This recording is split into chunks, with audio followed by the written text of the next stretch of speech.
dédicace spéciale à la grande famille Yabo. Depuis à Grand quoi. Je rends hommage à Papa Yabo. Daniel.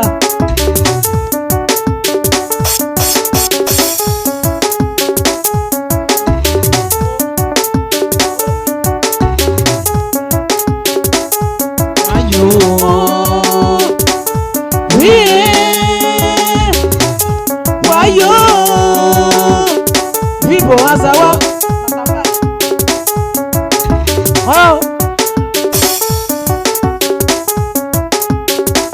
kaya le coiffure. Ama lo awe. Lui bo baba kofi na le rawa o.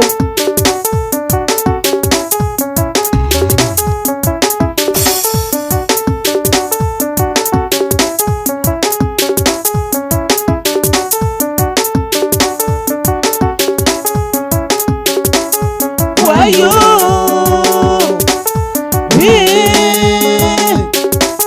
Wayo, Bibo Azawa, Bibo Azawa, I no bono. It's okay. You know me, I do. I said, Wamela. You know me, people. Betty Azula, a baba, yeah. I was it, Sawabo. I was there. This village was there. About what it is. I will remember. I'm on a ribbons alone. I don't be as though. I don't know about me. I was there. Salamo. I was season and one look. I was season and one. Yàbọ̀ àmẹ́sì ìdáná wà bọ́ lẹ́ẹ̀tọ́ ọ̀bì fẹ́ kẹ́wọ́dé àwọn tòbí ní sọ̀lọ́ yàbọ̀ wọ̀ bí sèṣí lọ́wọ́ gbọmọ yàbọ̀ sèṣí lọ́wọ́ gbọmọ sèṣí ẹ́ múná sẹ́wọ́dé àwọn bọ̀sọ̀ kéèdù lọ́wọ́ yàbọ̀ sèbí wà wọ́n méjì o hàn ní màtìdẹ̀ wọ sí àgbègbè. Yabo Alisa, Alisa was there. When I was there, Tawabo. Never may if I buy ya, never may I never buy ya, never may I was Tawabo. Yabo Marcelo Megomo. Yabo Marcelo Megomo. Pierre Bobo, Baba was at a mogolo. I said, Mogolo was a no bear. Sabetis and go. Yaposha Mario Megomo. And then Mamma was there. Yabo is in our and as I wear, and then Yaposha. And then was there. Yaposha to Ivana. I was young. Emetiano Yasolova, Kayako, a Baba Ye. I'm on a ribbons allow. I'm on a ribbons allow. Yabo, maybe I'm in Villa. Oh, I'm in Villa. Baba was there. Yabo so big like this. Baba was there. Go be solo. Baba Yabo, oh, the way.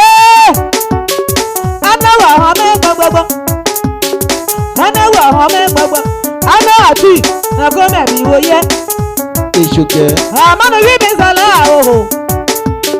We are born up well. Let's go. People my way. And then we both as I walk. The apostle pieces see like what? Oh, I wasn't it. I'm out there. I'm going to go. I'm Martello. Oh, my God. Yàpọ̀ kò fi dàdé lọ gbọgbọ́. Ayèdè ọmú ègbò hàn. Àwọn ìjọba yàwó sí àwọn ẹ̀yẹ́. Ìjọba yàwó ní ègbò. Ẹ̀yẹ́ ṣe lọ́sàwọ̀ ní ègbò. Títí ìwé ìgbòho. Báwo sí àwọn ẹ̀yẹ́. Arranger Charlie et Mekema. Passez ma santé les deux. C'est quoi ça va, bon? Et maintenant, il y a un. Oh oui, il y a qu'à les faire. Oui, nous m'y aïe. Oui, que ma belle. Attends-le. Oh oui, il y a qu'à les faire. Allez. Et non, ake baba opéra wote sa wa belo. Mais ça fait ça wa et on mette. Hey! DJ Villasco na yebowo. Depuis moté zoloba.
Et non abusé.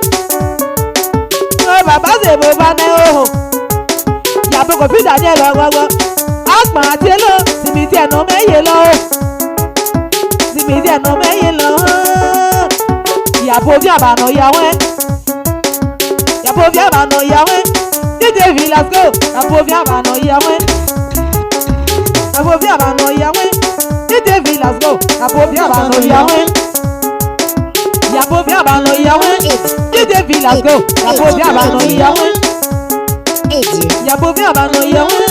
DJ arrangeur, y'a povia bano yawe. Povia bano yawe. Baye, y'a povia bano yawe. Emma, Zouzé.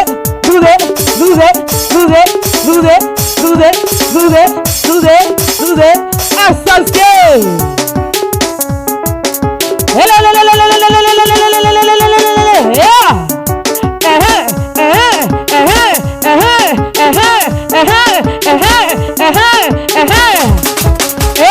What's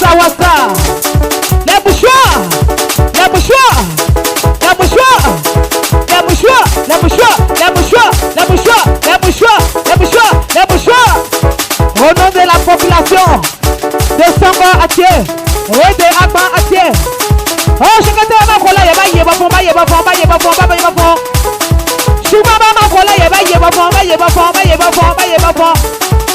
maman, il y a quoi ce fil? Oh, maman, il y a quoi ce fil? Hey! Assono! Toujours merveille depuis nos développements. Et sans oublier, Didier Bayakwa.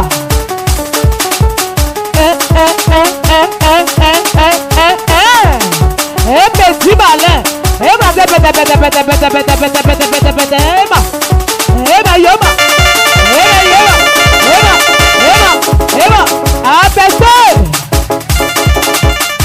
Maman assiste au genre depuis Piasso.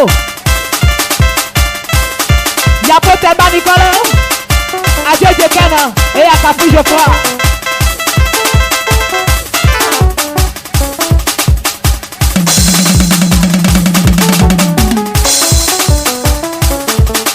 Oh, yo. Ok.